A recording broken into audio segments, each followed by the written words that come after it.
Halo, di sini saya akan menjelaskan mengenai kontrol manfaat. Sebelumnya, perkenalkan nama saya Berta Maulidina dengan NIM 8111421410. Apa sih kontrol manfaat itu? Kontrol manfaat dalam perkawinan kedua hukum waris ialah merujuk pada upaya untuk melindungi hak-hak ahli waris dari perkawinan sebelumnya, dalam situasi di mana satu atau kedua pasangan menikah lagi setelah perceraian atau kematian pasangan sebelumnya. Tujuannya ialah memastikan bahwa harta warisan yang ditinggalkan oleh pasangan sebelumnya tetap dapat diwariskan kepada ahli waris dari perkawinan tersebut. Di sini ada penjelasan mengenai perkawinan kedua. Perkawinan kedua ialah perkawinan yang terjadi setelah perkawinan pertama yang sudah menghasilkan anak sah dan terdapat hak serta kewajiban yang menempel. Terdapat dua ketentuan dalam kontrol manfaat. Yang pertama ialah bagian duda atau janda tidak boleh lebih dari seperempat harta dari istri atau suami yang sudah meninggal. Lalu yang kedua ada bagian duda atau janda tidak boleh lebih dari warisan yang didapat oleh anak dari perkawinan pertama. Berikut adalah contoh kasusnya. Wonwo seorang duda dengan anak perempuan satu bernama Nini. Pada tahun 2018, Wonwo menikah dengan Karina tanpa membuat perjanjian perkawinan. Wonwo membawa harta sebanyak 500 juta dan Karina 200 juta. Setelah 3 bulan menikah, mereka dikaruniai anak laki-laki kembar bernama Mingyu dan Echan. Setahun setelah menikah, Wonwo dan Karina mengembangkan sebuah usaha kafe secara bersama-sama. Pada suatu ketika, Wonwo kecelakaan dan mengakibatkan ia meninggal dunia, dan harta bersama mereka telah berkembang menjadi 1.340 juta. Berapakah bagian yang diterima ahli waris Wonwo? Berikut adalah contoh bagiannya. Nah, terdapat 4 ahli waris Wonwo, yaitu Karina, Ningning, Mingyu, dan Echan. Harta yang diperoleh yaitu yang pertama adalah harta bawaan Wonwo sebesar 500 juta. Lalu, harta bawaan Karina sebesar 200 juta. Dan harta persatuan Wonwo saat meninggal, yaitu 1.340 juta. Pembagian warisnya dibagi menjadi dua, yaitu harta persatuan Wonwo saat meninggal sejumlah 1.340 juta dibagi dengan hak Wonwo dan hak Karina. Jadi, masing-masingnya mendapatkan 670 juta.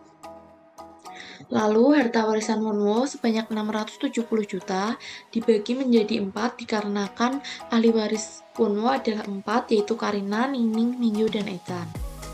Seperempat dikali harta warisan Wonwo sebanyak 670 juta, yaitu 167.500.000. Lalu kita menghitung total harta Karina, yaitu setengah harta persatuan ditambah harta Karina sebagai ahli waris Wonwo.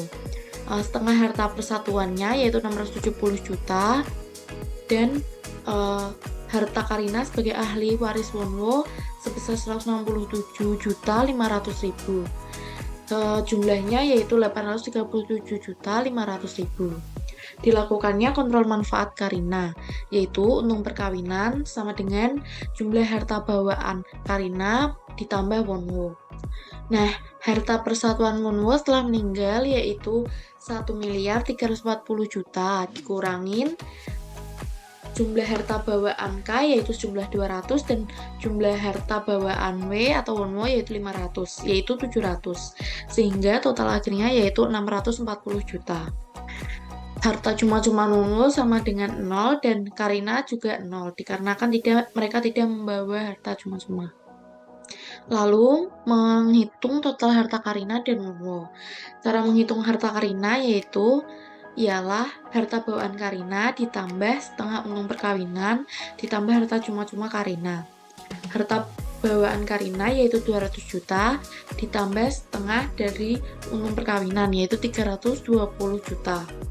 Ditambah harta cuma-cuma 0 karena tidak ada harta cuma-cuma Karina. Ya, hasil akhirnya 520 juta. Lalu harta bawaan Wonwo dengan rumus yang sama dengan hasil 820 juta. Lalu manfaat Karina ialah 837.500.000 dikurangi 520 juta. Hasilnya yaitu 317.500.000. Nah, dalam kontrol manfaat terdapat syarat, yaitu yang pertama, manfaat Karina tidak boleh lebih besar dari setengah harta Wonwo. Rumusnya yaitu seperempat dikali harta Wonwo. Seperempat dikali 820 juta, hasilnya 205 juta. Lalu, syarat yang kedua yaitu manfaat Karina tidak boleh lebih besar dari warisan anak dari perkawinan sebelumnya, ialah Ningning.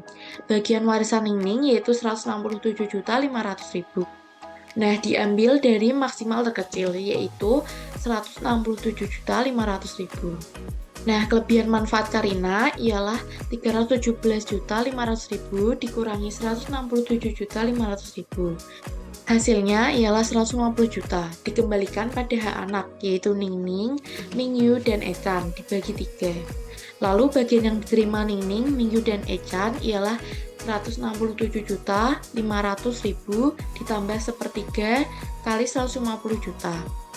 Ialah hasil akhirnya yaitu 217.500.000. Lalu bagian yang diterima Karina ialah 830.500.000 dikurangi 150 juta, yaitu 687.500.000. Nah, sekian penjelasan dan juga contoh kasus dari saya.